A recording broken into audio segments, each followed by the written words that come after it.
India जो है उसने अपने रिपब्लिक डे को इंटरनेशनलाइज कर दिया और ज़्यादातर जो रिपब्लिक डे के जो चीफ गेस्ट हैं वो दुनिया के जो इम्पोर्टेंट लीडर्स होते हैं वो उनको रखता है।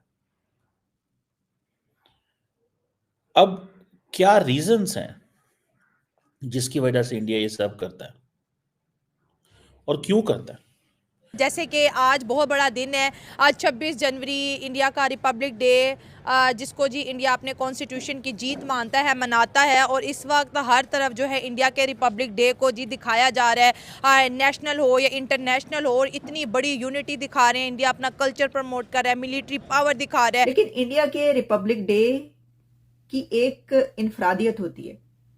उसकी एक खुसूसियत ये होती है कि इंडिया के रिपब्लिक डे पर किसी ना किसी कंट्री का प्रेसिडेंट मौजूद होता है।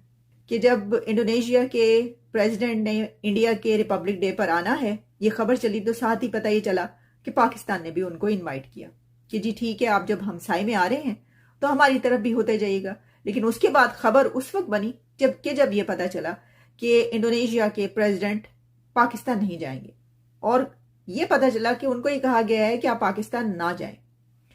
भाई इंडिया को किस चीज की आग लगेगी? इंडिया की तरक्की देखी आपने, इंडिया कहाँ पे चला गया है। अब ये डोनाल्ड आज भी बात पूरी करने दें। पहले मौलाना तो साहब, दोस्तों, जैसा कि आप जानते हैं कि विगत दिनों में 26 जनवरी को भारत में बड़े धूमधाम से मनाया गया, और भारत ही क्या बहुत सारे देशों में 26 जनवरी का आयोजन किया गया, जहां पर इंडियन कम्युनिटी द्वारा 26 जनवरी मनाया गया। इसके अलावा भारत के अलावा कई देशों में भी 26 जनवरी का पर्व मनाया गया, जहां से वीडियोस, क्लिप्स, फोटोज वायरल हो रही हैं अबू धाबी में, दुबई में, और इसके अलावा अमेरिका में भी ये सारी चीजें देखने को मिली। और अब जब ये सारी वीडियोस, फुटेज पूरी दुनिया में वायरल हो रही है, तो पाकिस्तानी मीडिया भी कहाँ खामोश रहने वाली। पाकिस्तानी मीडिया इन सब चीजों को देखकर अब अनाप शनाप बकना चालू कर दिया है, क्योंकि उसे लगता है कि इंडिया ये सारी चीजें पूरी दुनिया में फैला रहा है और हमारे लोग, हम आपस में भिड़े हुए हैं, हमारे पास और कोई काम ही नहीं है, तो हम जो है अपनी चीजें दुनिया में नहीं डिस्प्ले कर पा रहे। ऐसा उनका शिकवा है, ऐसा उनकी शिकायतें हैं, और वो नहीं चाहते कि इंडिया इस तरह से करे। कहीं ना कहीं उनके मन में ये जरूर आता है, और जब ये देखते हैं कि हमारे यहाँ पर ऐसा कुछ नहीं हो रहा है और इंडिया इन सब चीजों को लेकर दुनिया में कितना जोर शोर मचाता है, कितना इंडियंस हो या फिर वहाँ के पीएम हो या फिर मतलब हर एक भारतीय अपनी 26 जनवरी और 15 अगस्त और अपने कल्चर को दुनिया में प्रमोट करने पर लगा हुआ है, लेकिन पाकिस्तानियों में ऐसा कोई चीज उनको खास बात नहीं दिखता है, तो वो इस चीज का रोना धोना अपने मीडिया पर बैठकर करते नजर आ रहे हैं। और इन्हीं चीजों पर पाकिस्तानी मीडिया खफा नहीं है। इसके अलावा एक और चीज है जिसके लिए पाकिस्तानी मीडिया काफी खफा है, और अपने बिरादर मुल्क से ही खफा है, क्योंकि दोस्तों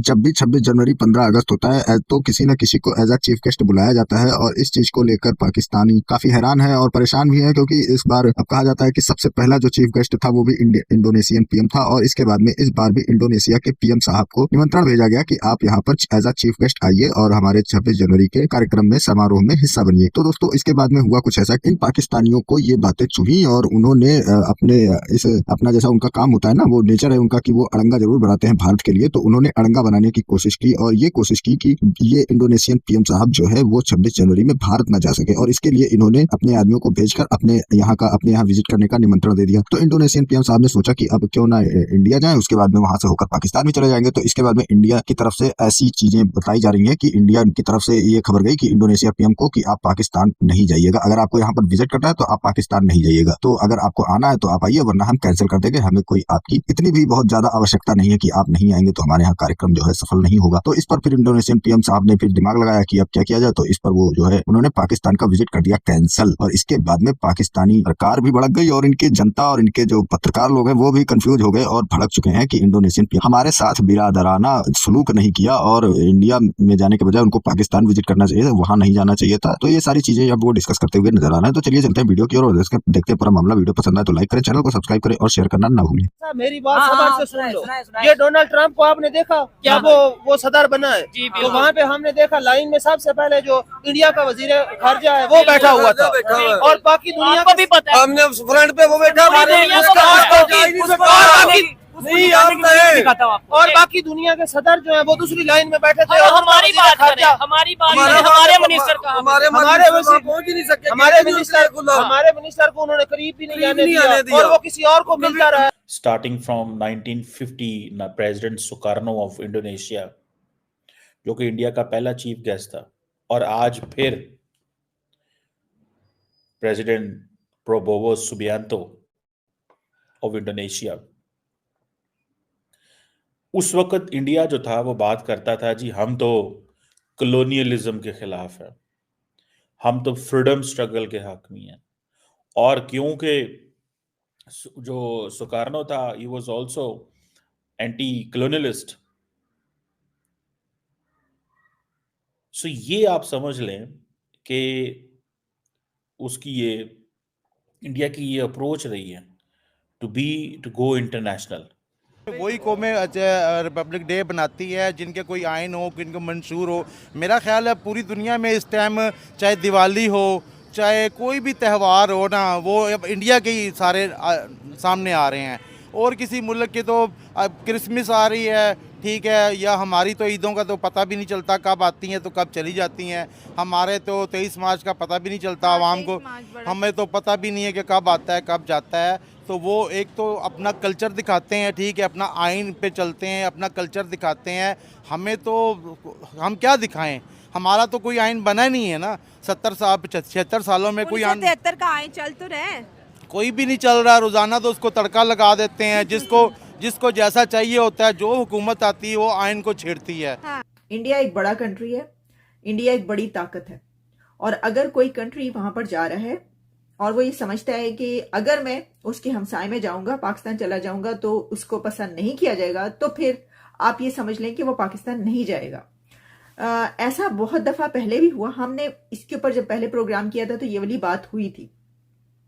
मोहम्मद बिन सलमान भी जब पाकिस्तान गए थे तो पहले वो उससे पहले इंडिया के बाद दुबई गए थे और फिर उसके बाद वो पाकिस्तान गए थे। इंडोनेशिया के प्रेसिडेंट ने 26 और 27 जनवरी को पाकिस्तान का विजिट करना था, लेकिन जब इंडिया को पता चला कि इंडोनेशिया के प्रेसिडेंट पाकिस्तान की विजिट पर जा रहे हैं तो इंडिया ने उन्हें मना कर दिया कि भाई अगर आप पाकिस्तान गए तो हम आपको इंडिया इनवाइट नहीं करेंगे, या तो आप पाकिस्तान जाए या तो आप इंडिया आए। और इंडोनेशिया ने इंडिया का साथ दिया और पाकिस्तान में आने से मना कर दिया।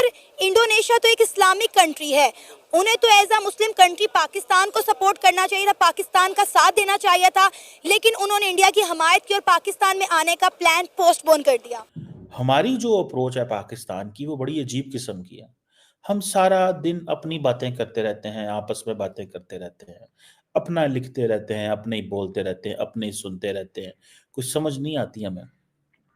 दुनिया की जो लीडरशिप है वो, या मीडिया है या थिंक टैंक जो है, वो इंटरनेशनल इश्यूज की बात करते हैं, रीजन की बात करते हैं।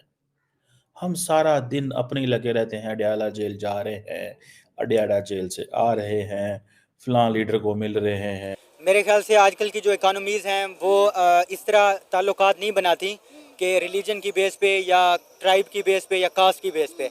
अगर इस तरह देखा जाए तो मतलब जो 2 नेशन थ्योरी थी कि हिंदू और मुसलमान इकट्ठे नहीं रह सकते, मुसलमान इकट्ठे रहेंगे, तो वो बांग्लादेश जब टूटा तो वो 2 नेशन थ्योरी गलत साबित हो गई। फिर हमने कहा जी तालिबान इस्लामी हैं और हम भी इस्लामी हैं, और जो अशरफ गनी की हुकूमत थी डेमोक्रेटिक थी, तो डेमोक्रेसी और इस्लाम का आपस में तजाद है। तो जब अफगानिस्तान एक शरिया स्टेट बनेगी तो हमारे ताल्लुकात अच्छे होंगे, ताल्लुकात अच्छे नहीं है तो सर उल्टा हो गया ना, अफगानिस्तान के ताल्लुकात इंडिया के साथ बेहतर हो गए। हालांकि इंडिया के ताल्लुकात डेमोक्रेटिक गवर्नमेंट में अच्छे थे, तालिबान के साथ उनकी नहीं बनती थी ऑब्वियसली, मगर उनके ताल्लुकात अच्छे हो गए। तो हमें ये सबक मिलता है कि नेशंस के आपस में जो ताल्लुकात हैं वो इकोनॉमी की बेस पे बनते हैं, ट्रेड के ऊपर बनते हैं और मफाद के ऊपर बनते हैं। तो अगर इंडोनेशिया का जो मुल्क है उनके प्रेसिडेंट विजिट करने आ रहे थे, अगर वो इंडिया के इन्फ्लुएंस में आके पाकिस्तान नहीं आ रहे तो वो अपनी ट्रेड देख रहे हैं कि इंडिया एक बड़ा एलाय है, उनके आपस में ट्रेड होती है। इंडियन जो लोग हैं वो इंडोनेशिया और मलेशिया दोनों कंट्रीज़ में हैं, तो वो अपना पर्सनल मफाद देख रहे हैं।